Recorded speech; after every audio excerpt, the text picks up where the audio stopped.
falso profeta. Entonces, el otro día yo estaba confrontando a una de estas personas que decía que ahora dice que Cristo viene en el año 2031, y cuando le mostré con la Biblia que eso no puede ser, cuando le mostré eso con la Biblia, me dijo que yo era un jesuita infiltrado en la iglesia adventista. Ya no encuentra qué más inventar. Así que entonces ellos comienzan a sacar cálculos y asumen que como Cristo tenía 33 años cuando fue bautizado, 30 años cuando fue bautizado, y estuvo 3 años y medio en la tierra, pues ascendió a los 33 años y medio de nacimiento, de haber nacido.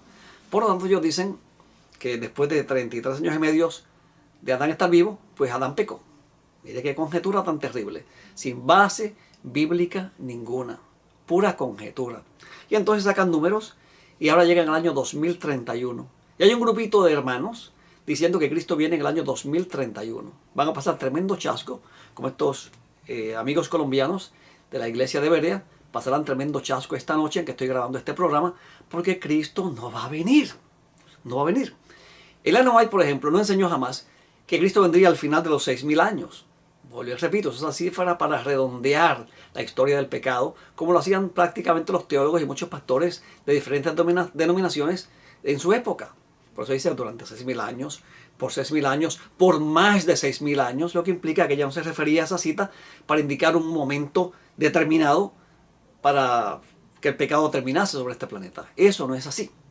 ¿Cuándo vendrá Cristo? Hay varias cosas que tenemos que tomar en consideración y quiero compartirlas con ustedes aquí brevemente. Primero quiero que vayamos a las palabras de Jesús. En Mateo capítulo 24 y versículo 36. Un versículo clave que yo se lo hablo a estas personas y le dan 20.000 vueltas y no quieren aceptar lo que Cristo dice en su palabra, lo que Cristo le dijo a sus discípulos y que Mateo muy bien registró aquí en Mateo capítulo 24 y versículo 36. Dice allí: pero acerca de aquel día y hora nadie sabe, ni los ángeles de los cielos, ni el Hijo, sino solo el Padre.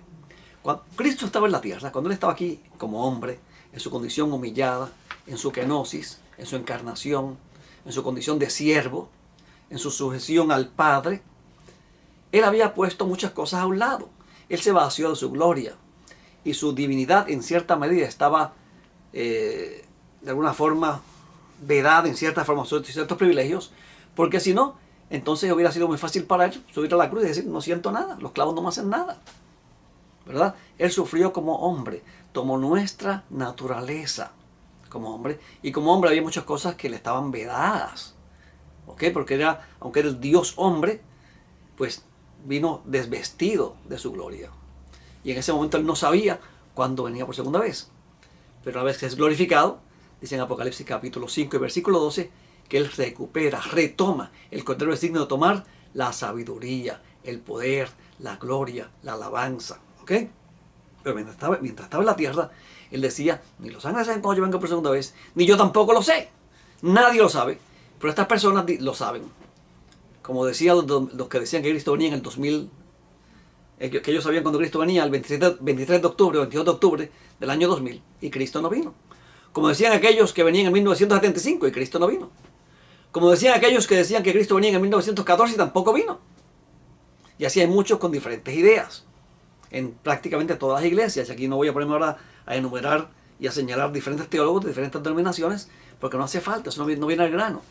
El tema mío no es ese. Simplemente me preocupa que haya tantas personas tomando de cisternas rotas. Si lo primero que dice aquel o el otro, se lo creen. No son como los bereanos. Esta iglesia se llama Iglesia de Berea, pero no van a la Biblia para ver realmente si estas cosas son así, como establece la palabra de Dios. Repito, en Mateo 24:36 dice que de aquel día y de aquella hora nadie sabe, sino el Padre. Ni siquiera los ángeles lo saben. Ni siquiera Cristo, cuando estaba conmigo en la tierra, lo sabía. ¿Ok? Nadie sabe. Ahora, en 2 Tesalonicenses, capítulo 2, y vamos a comenzar a enumerar ahora cosas que señalan, que indican cuándo más o menos puede venir Jesús. ¿Qué tiene que ocurrir antes de que Cristo venga? La Biblia no da fechas, no da día, no da hora, pero da señales para que estemos pendientes a los tiempos, para que apresuremos y veamos cuándo más o menos puede venir Cristo. ¿Qué cosas tienen que ocurrir antes de que Cristo venga? ¿Ok? Y estas cosas no han ocurrido todavía. Por lo tanto, Cristo no va a venir esta noche en que estoy grabando este programa y los hermanos de Berea se van a quedar vestidos y tristes, frustrados, acongojados, engañados, y muchos perderán la fe y abandonarán su iglesia. En otras ocasiones, personas que han estado en estos grupos se han suicidado por la frustración, la depresión, la burla y el escarnio al que son sometidos también.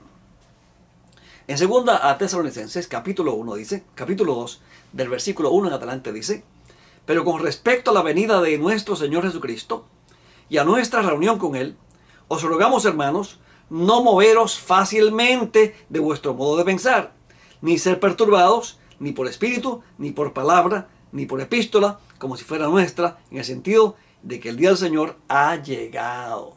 No se deje engañar, dice el apóstol Pablo, con gente que pone fechas para la segunda venida de Cristo. No se deje engañar. 2 a Tesalonicenses, capítulo 2, versículos 1 y 2. Y mira lo que él dice en el versículo 3. Nadie os engañe en ninguna manera, porque no vendrá sin que antes venga la apostasía y sea manifestado el hombre de iniquidad, el hijo de la perdición, el cual se opone y se levanta contra todo lo que es llamado Dios o se siente en el templo o es objeto de adoración, hasta el punto de sentarse en el santuario de Dios, proclamándose que es Dios. Y luego entonces dice él en el versículo 5, ¿no recordáis que estando aún con vosotros os decía estas cosas? Y ahora sabéis lo que lo detiene, a fin de que sea revelado a su propio tiempo. ¿Qué cosa detiene la segunda venida de Cristo? ¿Por qué Cristo no podía venir en la época del apóstol Pablo? ¿Por qué? Versículo 7. Porque ya energiza el misterio de la iniquidad, el misterio de la anomía, dice en el texto griego, el misterio de la anomía, el misterio de la transgresión de la ley, anunciado en Daniel capítulo 7 y versículo 25. Ese cuerno pequeño que pensaría en quebrantar los tiempos y la ley, se va a levantar en un momento dado a ejecutar su obra predicha. Dice entonces, porque ya energiza el misterio de la iniquidad. En otras Biblias dice, ya está en acción el misterio de la iniquidad, lo mismo. Solo que al presente hay quien lo detiene, hasta que se quite de en medio. Entonces será manifestado el inicuo. El inicuo, esa palabra inicuo es anomos. En inglés la traducen como lawlessness, el sin ley. Esta palabra inicuo es anomía en griego.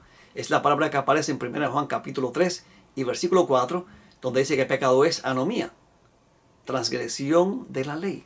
¿Okay? Entonces será manifestado el inicuo, a quien el Señor matará con el aliento de su boca y destruirá con el resplandor de su venida, cuyo advenimiento es por obra de Satanás, con toda clase de poderes y señales milagrosas y prodigios falsos. Y de esto habla Apocalipsis capítulo 13, con lujo de detalles. Y con todo engaño de iniquidad para los que se pierden, porque no se acogieron al amor de la verdad para ser salvados. Por esto Dios les envía una fuerza engañosa, o sea, un espíritu de error, para que crean en la mentira y sean juzgados todos los que no creyeron en la verdad, sino que se complacieron en la injusticia. Así que el apóstol Pablo dice que Cristo no puede venir sin que antes se manifieste la apostasía. ¿A qué llama apostasía? Al hombre de pecado, al anomos, al transgresor de la ley, que es el mismo que se menciona en Daniel 7:25, que se levantaría al tiempo del fin. Un movimiento contrario a la ley de Dios, que pisotea la ley de Dios y en que enseña a pisotearla. ¿Ok? Pero esto no se queda aquí. Él dice aquí que estos versículos, que este poder, pues, este individuo, este anomos, viene por obra de Satanás, con toda clase de poderes y señales milagrosas y prodigios falsos. Note usted que en Mateo 7, 21 al 23, Cristo dice, no todo el que me dice, Señor, Señor, entrará en el reino de los cielos, sino el que hace la voluntad de mi Padre, que está en los cielos. Muchos me dirán en aquel día, Señor, Señor, echamos demonios en tu nombre, profetizamos en tu nombre, hicimos muchos milagros. Cristo les dirá, apartaos de mí, obradores de maldad. Cuando yo miro ese versículo en el texto griego, dice, apartaos de mí, anomían, transgresores de la ley. Mira qué interesante. Apartaos de mí, transgresores de la ley. Fíjense que en Apocalipsis hay dos grandes movimientos. En Apocalipsis 13 aparece la primera bestia, la bestia, Y después aparece el falso profeta, que es prácticamente su muñeco de marioneta, su muñeco de ventriloquía, quien trabaja para él, quien lleva a los hombres a adorarlo a él, a la primera bestia. ¿Okay? Pero en Apocalipsis capítulo 12 y versículo 17, y en Apocalipsis capítulo 14, del versículo 7 en adelante, específicamente en el versículo 12, habla de un pueblo opuesto al falso profeta. Y este pueblo guarda los mandamientos de Dios y tiene la fe de Jesús. Dos características distintivas. Igual que en el primer pacto, a la ley y al testimonio. Si no dijeran conforme a esto, es porque no les ha amanecido. Isaías 8:16. ¿Ok? Y 8:20. En el 16 dice: ata la ley entre mis discípulos. Sella la ley entre mis discípulos. Y en el 20 dice, Isaías 8:20, lo que le acabé de decir anteriormente. Son dos versículos importantísimos. ¿Ok? Entonces, vamos ahora a Apocalipsis capítulo 13 brevemente. Porque quiero hacer brevemente un breve repaso aquí.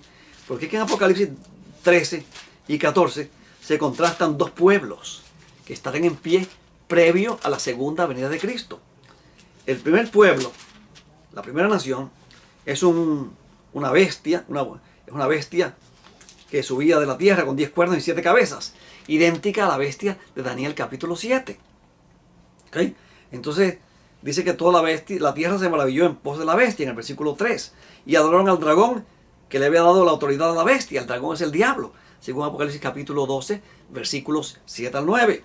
Entonces, esta bestia abre su boca en blasfemias contra Dios, porque asume títulos divinos. Se siente en el templo de Dios como si fuese Dios. Y prácticamente sus servidores le adoran en cierta medida. ¿Ok? Y de eso vamos a hablar en otro próximo programa, cuando entraremos en detalle con eso, porque el tema de hoy es la segunda venida. Dice en el versículo 7 que se le concedió hacer guerra contra los santos y vencerlos. Es un poder perseguidor de los cristianos. ¿Ok? Y también le fue dada autoridad sobre toda tribu y pueblo y lengua y nación. Este poder en cierta medida fue político religioso. Se le dio autoridad sobre las naciones, en cierto momento dado también. Y la adorarán todos los que moran en la tierra, cuyos nombres no han sido escritos en el rollo de la vida del Cordero, que fue degollado desde la fundación del mundo. Luego Juan dice en el versículo 9, si alguno tiene oído, oiga. Luego entonces habla del versículo 11 en adelante, o del versículo 11 en adelante, de una bestia con 2 cuernos, que se identifica en Apocalipsis 16:13 como el falso profeta. Y esta bestia hace grandes prodigios, de tal manera que aún hace descender fuego del cielo a la tierra en presencia de los hombres. Y aquí voy a hacer un paréntesis. Este falso profeta hace descender fuego del cielo en presencia de los hombres para engañar. Ese es su objetivo. En la Biblia tenemos varios casos donde fuego descendió del cielo. Y es bueno que veamos esos casos para saber qué es realmente lo que este falso profeta está haciendo. En el Monte Carmelo, el profeta Elías, según el libro de Primera Reyes 17 y 18, él convocó a los profetas de Baal, porque el pueblo se había corrompido en pos de la adoración idolátrica de Baal.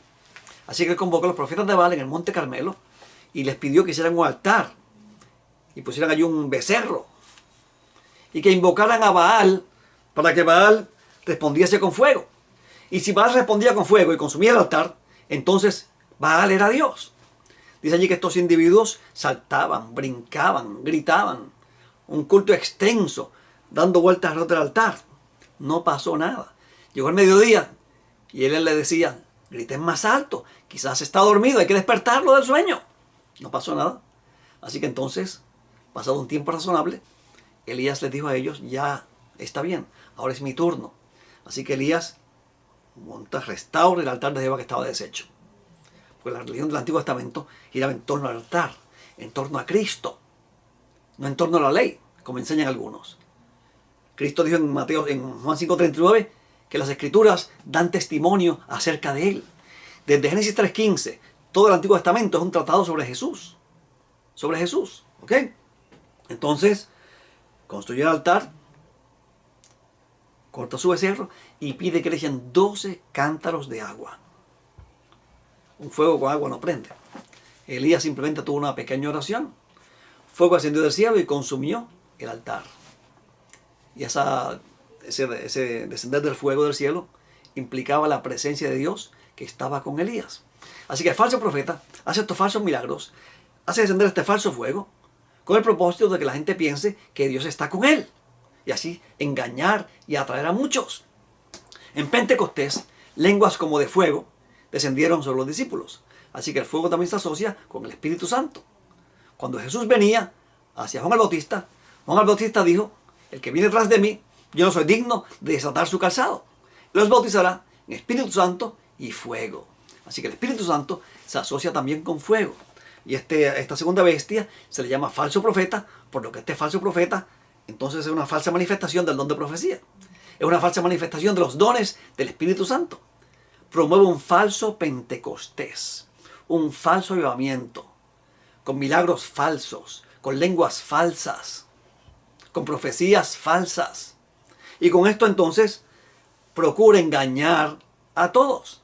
Este falso fuego no es otra cosa que un falso Pentecostés, un falso avivamiento, una falsificación de los dones del Espíritu Santo. Por eso se le llama el falso profeta. Y este falso profeta hará que los hombres adoren a la primera bestia que menciona los primeros 10 versículos de Apocalipsis capítulo 13.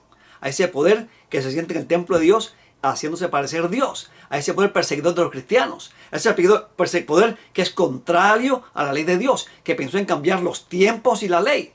El anomos, el transgresor de la ley. Así que todas estas cosas tienen que ocurrir antes de que Cristo venga por segunda vez. En Apocalipsis capítulo 16 encontramos otro evento más que tampoco podemos pasar por alto. Y que conste que en Apocalipsis 14 habla de un fuerte pregón. Lo mismo que en Mateo 24:14. Y será predicado el Evangelio del Reino por testimonio a todos los gentiles, y entonces vendrá el fin. El Evangelio tiene que ser predicado en todos los confines de la tierra previo a la segunda venida de Cristo. Habrá un fuerte pregón, representado por el mensaje de los 3 ángeles. Vivorá por el medio del cielo un ángel que tenía el Evangelio eterno para predicarlo a toda nación, tribu, lengua y pueblo. Apocalipsis 14:6. Y esto tiene que ocurrir antes de la siega de la tierra, que es el fin del mundo, según Apocalipsis capítulo 14, del versículo 14 al 20. Y en Mateo 13:39 dice que la siega es el fin del mundo. Así que antes que Cristo venga, tiene que haber una proclamación poderosa del Evangelio. Y por eso es que Satanás, con el falso profeta, pues es la contraparte, para engañar, para desviar la vista de la atención. Mientras que el falso profeta enfatiza los dones, el yo siento, la religión subjetiva de las emociones, de la emoción, de la alegría, del yo, de mirar para adentro, cómo yo me estoy portando, qué yo siento, qué yo hago. El Evangelio se centra en la persona de Cristo y en la vida de Cristo. Mientras que el falso profeta te hace mirar para adentro, es subjetivo, el Evangelio te hace mirar fuera de ti hacia Cristo. Porque el Evangelio es objetivo, se centra en la vida de Cristo, en lo que Dios hizo para salvarnos en Cristo. Por eso es que la salvación es por la fe y no por obras, para que nadie se gloríe. Las buenas obras son un fruto de la fe. Una vez que somos salvados por la fe, entonces, mediante el Espíritu Santo que nos es otorgado cuando creemos, según Efesios 1:13, entonces el Espíritu genera en nosotros buenas obras que glorifiquen a Dios. Esas obras no nos salvan ni le agregan nada a la obra perfecta de Cristo. Somos salvos mediante la obra perfecta de Cristo. Pero el buen árbol se conoce por sus buenos frutos. Un árbol que no da fruto es un árbol malo. Un creyente que no da el fruto del Espíritu nunca ha sido justificado por la fe. Es un cristiano fatulo, de mentiritas. ¿Ok? Y de esos hay muchos. En Apocalipsis capítulo 16 habla de las 7 postreras plagas. Estas 7 postreras plagas tienen que caer a la tierra antes de que Cristo venga por segunda vez. No han caído todavía. Aquí las enumera una por una.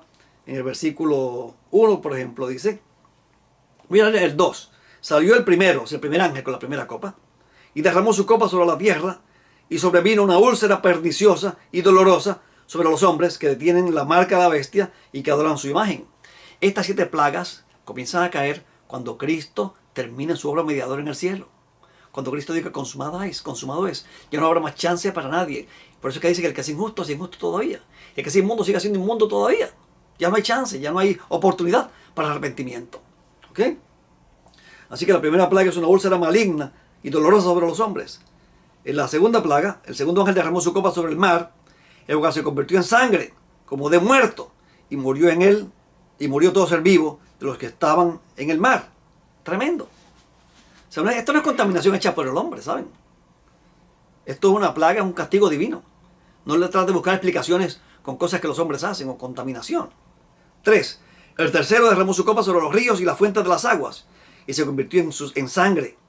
Y oye al ángel de las aguas decir: justo eres, oh santo, que eres y has sido, por cuanto juzgaste estas cosas. Porque ellos derramaron sangre de tus santos profetas. También tú les has dado a beber sangre. Lo merecen.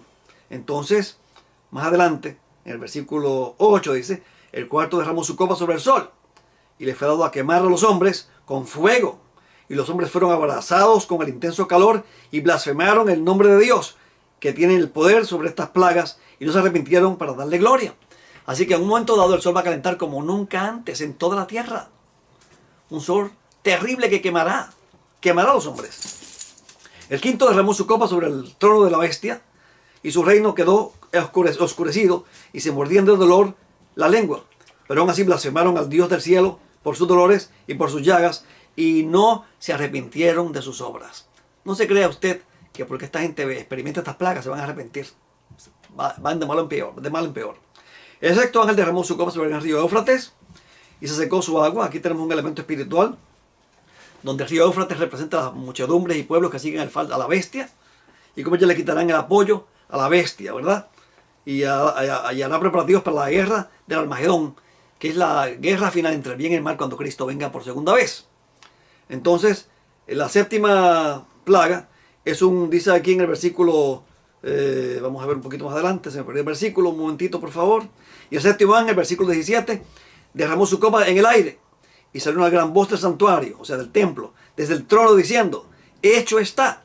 Y hubo relámpagos y voces y truenos, y se produjo un gran sismo, un terremoto tan grande y terrible, cual no lo hubo desde que existe hombre sobre la tierra. Y la gran ciudad se partió en 3 partes, y las ciudades y las naciones cayeron, y la gran Babilonia vino en memoria delante de Dios, para que se le diera el cáliz del vino de su ira. Es interesante que la falsa bestia de Apocalipsis 13, de Apocalipsis 17, esta mujer que está sentada sobre la bestia, tiene un cáliz de oro, y con este cáliz envenena a la gente. Con este cáliz envenena a la gente, ¿ok? Pero de esto hablaremos en otro programa.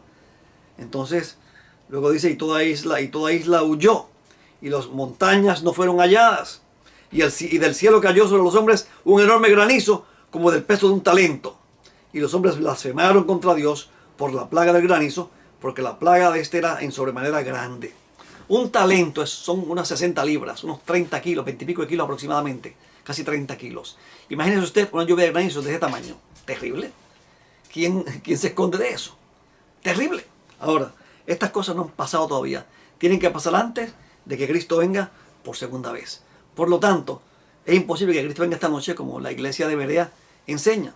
En Tito 2.13 se nos da un consejo: aguardando la esperanza bienaventurada y la manifestación gloriosa de nuestro gran Dios y Salvador, Jesucristo. Él vendrá como ladrón en la noche. El ladrón no dice cuándo va a venir. Él no te avisa, sino tú lo esperas con una escopeta en tu casa, ¿verdad? Y hay varias parábolas, como la parábola del siervo, del buen siervo, que está allí esperando que su señor venga de las bodas. Está pendiente, obrando, cuidando el huerto, cuidando la viña del Señor, esperando que su amo regrese de las bodas. Y se nos insta a nosotros a ser prudentes como ese siervo. Y quiero terminar con un pasaje que se encuentra en el libro de Romanos, capítulo 13, Romanos 13, del 11 al 14, unos versículos que a mí me llaman mucho la atención. Es una amonestación y un consejo. Y esto, conociendo el tiempo, que ya es hora de que seáis levantados del sueño, porque ahora la salvación está más cerca de nosotros que cuando creímos. La noche pasó y el día se ha acercado. Desechemos las obras de las tinieblas y vistámonos las armas de la luz. Andemos decentemente como de día, y no en orgías y borracheras, no en impurezas sexuales e indecencias, no en contienda y envidia, sino vestíos del Señor Jesucristo, y no proveáis para satisfacer las pasiones de la carne. Qué gran consejo el del apóstol. Entre tanto que ese día se acerca, entre tanto que ese día se avecina, preparémonos, vistiéndonos del Señor Jesucristo. Nuestra única garantía de salvación y de seguridad es Cristo Jesús. Te invito en esta noche a que, si no lo has hecho, hagas de Cristo tu Salvador personal. Él es más que amoroso para perdonarte tus pecados y limpiarte de toda maldad. Que el Señor te bendiga, y será entonces hasta el próximo programa.